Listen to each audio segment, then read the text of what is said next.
Do you ever get this strange feeling, like, a faint echo from a long forgotten time? Mm-hmm. Or maybe a nagging sense that there's more to your story than just, well, what's on the surface? Yeah, definitely. Okay, let's dive straight into something really intriguing today. Let's do it. In this deep dive, we're looking at some fascinating text exploring this idea of an Atlantis legacy. Right. The possibility that some of us might carry, deep down, an intuitive connection to that legendary era. Exactly. Now, I know what some people might be thinking. Atlantis. Isn't that just a myth? Plato's invention. Yeah, it's often dismissed like that. But our source material nudges us, you know? Yeah. It suggests maybe, considering that there are memories that live outside the history books. Memories maybe from the soul, or just this inner knowing. That's the idea. It's like a melody you've never consciously heard, but somehow it resonates. You recognize it. And it's not just Atlantis in isolation, is it? The text points broader. It does. It mentions this concept of a golden age, a time of greater wisdom, connection popping up in cultures all over. Mayan, Egyptian, Vedic texts. Even indigenous traditions in Australia and Polynesia, they all seem to hint at this time when humanity was maybe more connected. To the earth, to each other, the cosmos. And then there's the other common thread, the Great Fall. Often linked to division, right? And this pursuit of power. Exactly. So if you see this pattern across diverse cultures, well, it makes you wonder. Could be a shared human memory, an echo of something real. Our text uses that as a starting point. It wants to explore the characteristics of this potential Atlantis legacy. So less about proving Atlantis was a physical spot on a map. And more about understanding those inner stirrings, those unexplained feelings some of us might have. Right. So what does this Atlantis legacy actually look like, according to the source? It's not just underwater cities, I take it. Definitely not. The text reframes Atlantis, really. Less a location, more a level of consciousness. Okay. Like a state of being. Yeah, imagine advanced tech, but blended with deep spiritual understanding, a living connection to everything. Interconnectedness seems key here. Hugely. A deep knowing that we're all part of this larger whole. Living in harmony with nature, the elements, even the stars. Okay, so a society that truly got that interconnectedness. What else stands out? What echoes might we see? Well, our source highlights a really sophisticated understanding of vibrations and frequencies. And this wasn't just theory, right? It was applied. Very much so. In healing, communication, even movement. And their relationship with crystals was unique, too. Ah, crystals. How did they see them? Not as inert rocks, but as living carriers of information, holding and transmitting energy, knowledge. Living information carriers. Wow. That changes how you look at them. Doesn't it? Maybe you feel that pull towards a certain crystal. That could be a faint echo. Interesting. And the text also mentions sound and earth energy centers. Yes, exactly. They understood the power of sound fields, and they recognized specific spots on Earth as key energy centers, places many still see as sacred today. And their architecture reflected this. Totally. Think soaring columns, radiant temples, all built using sacred geometry. Not just beautiful, but functional, designed to vibrate at specific frequencies. Oh, wow. And they even use specific colors. Yeah, sand, black, red, gold, representing different levels of being from the physical right up to the spiritual. It sounded like every single aspect was deeply intentional. It seems that way, and the focus on sound was massive. Fundamental, you could say. They consciously used rhythm and sound, almost sacredly, to harmonize groups. Not to control, though. No, the text emphasizes it was about aligning collective energy, dissolving emotional static, fostering coherence, community. Okay. But then things changed. The text talks about a division. Yes, a crucial turning point. Yeah. A split within their society. What was the core issue?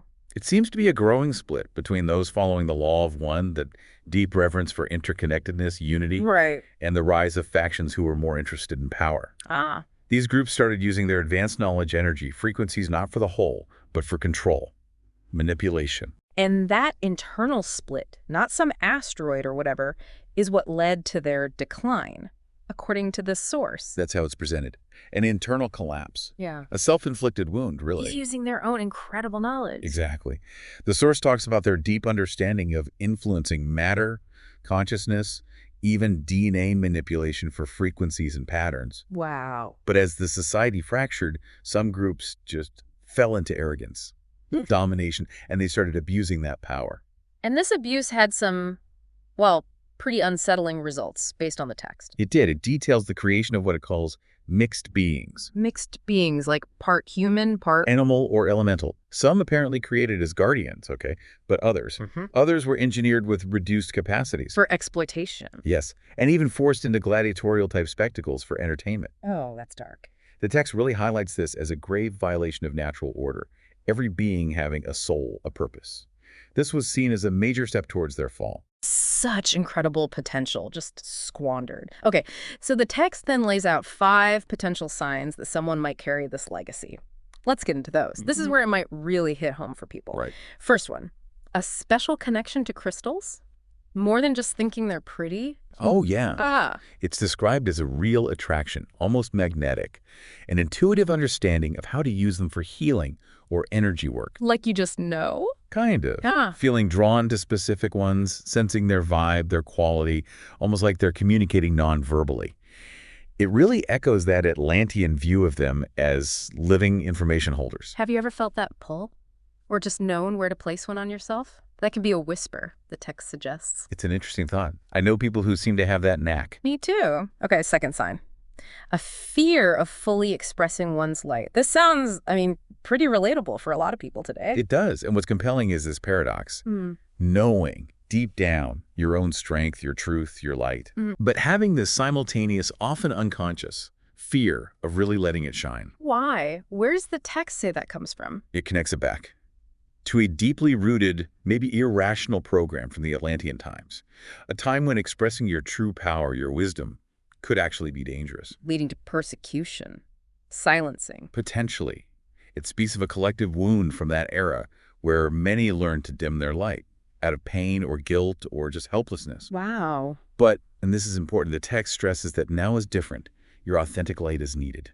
Imperfections and all. So recognizing that fear is maybe the first step to moving past it. Exactly. Reclaiming that radiance. Yeah. It makes a lot of sense when you think about historical patterns too, doesn't it? It really does. Okay, sign number 3. Memories of a world where many things were easier. This sounds almost like nostalgia for a time we never lived. Kind of. The text describes it as this deep feeling that our current reality feels heavy, limited, difficult, maybe unnecessarily so. Compared to what, though? Compared to an inner sense, an echo of a time when things felt lighter, more fluid, effortless almost. Like a different frequency. Maybe. It even suggests possible DNA-level activations.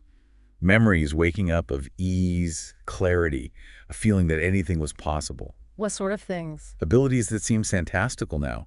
Moving matter with consciousness, influencing time, maybe even teleportation, but not as superpowers. More like natural results of being in a higher vibration. That's the idea presented. So if you ever get that fleeting sense that things should be easier, this unexplained longing for some lost golden age. Yeah. The text suggests that might be a yearning to reconnect with a state of being that isn't totally lost. It's still accessible in a way. Wow. That's a pretty expansive thought. Yeah. Okay, number 4.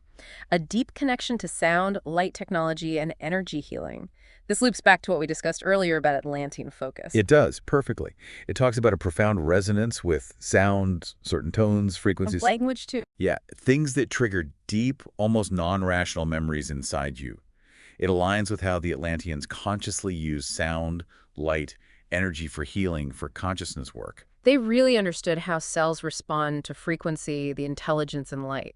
Exactly. The text mentions sound chambers, crystal tools, drumming, geometric light fields, subtle vibrations, all for harmonization. So if you find yourself really moved by certain sounds or drawn to energy healing. Or maybe you work with sound bowls, tuning forks, light language yourself. Oh. The text frames this as potentially remembering that original wisdom. Does that ring a bell for anyone you know? It definitely sparks some connections. Okay, the 5th and final sign. A desire to contribute to the healing of the earth and the raising of consciousness. This feels very current, a strong calling for many. The text describes it as this lifelong sense, often really deep, that you're here for a reason. A specific purpose. Yeah, to contribute something special, to help the planet, help humanity transform and evolve its awareness. Feeling deeply impacted by suffering, wanting to help. Exactly. But interestingly, the text also mentions a possible undercurrent. Maybe a quiet fear or hesitation. About whether it will work this time. Kind of. questioning if the efforts will succeed. This is linked back to souls who were there in Atlantis, who saw the knowledge misused, the light suppressed. So it draws a parallel between then and now. Strong one. Seeing our current time as another critical point, another choice point for human consciousness. So feeling that pull to help, but also maybe a bit of overwhelm or doubt. The text suggests that very combination could be a sign of the Atlantis legacy, a drive born from love, but maybe shadowed by past experience, yet still holding an inner knowing that healing is possible through collective effort. So putting it all together, recognizing any of these signs isn't just coincidence. Not according to this source. It's framed as your soul remembering a frequency. That's a powerful way to put it. It is. The text really emphasizes that Atlantis wasn't just a place that sank. It was a field of consciousness. And that field is reactivating now within people. That's the proposal. That maybe you, listening now, were one of those who held that light back then. And you're here again to be part of the shift. Through your heart, your awareness, the power of that inner knowing, that memory. But it's not about trying to rebuild Atlantis, literally. No, the text is clear on that. It's not about recreating the past. It's about integrating that ancient wisdom with now, with the present, to help create a new golden age. And that starts within each person. Exactly. It's a really empowering message, isn't it? That these feelings aren't just random thoughts, but maybe a genuine calling. It really is. Absolutely. And the text offers this reassurance. If any of this resonates, you're not alone. Your purpose might just be bringing that inner light, that ancient knowing, back into the world in your own unique way. So in this deep dive, we've really unpacked this compelling idea of an Atlantis legacy. Yeah, exploring how echoes of that advanced spiritual but ultimately self-destructive civilization might still be felt today within us. And the provocative thought to leave you with is, well, which of those 5 signs, if any, really sparked something in you?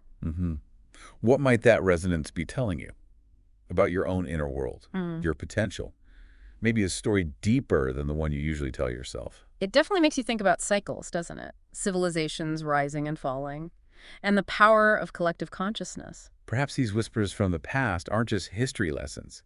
Maybe they're guiding notes for building a more conscious future. That's a powerful way to look at your own journey, isn't it? Your own contribution. Definitely something to sit with, to reflect on.